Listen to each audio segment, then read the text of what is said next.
Гумите лично аз съм му ги продал с отстъпка. Държа да отбележа.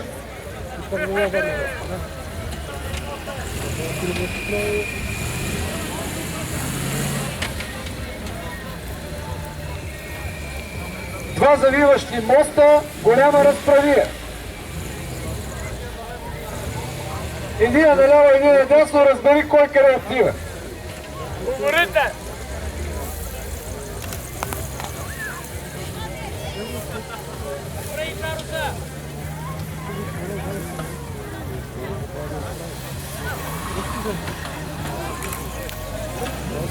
Моето жоро отдава.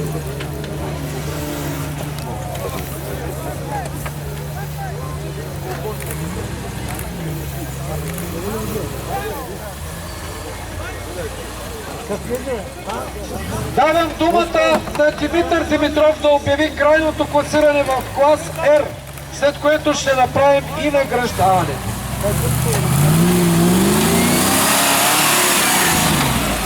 Добре, обявяваме ги. 10-то място с 6 точки, номер 207, Иво и Светлозар.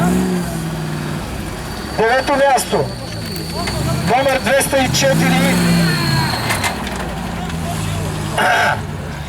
номер 204, Евгений Младенов и Мартин Станев с 12 точки. Дай, мина! 8-о място,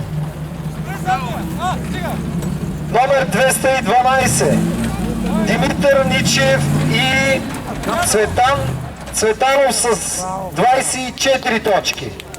7-о място, номер 200, Александър Грозданов, Георги Захариев, 39 точки. 6-то място за номер 211, 45 точки за Станислав Стоянов и Павел Александров. 5-то място, докато междувременно взимаме препятствието с Ореха, 201 номер, Росен. Моят е участък с него, да те разказвам. Росен Райчев с Пламен Русев, 54 точки. 4-то място, 209 номер.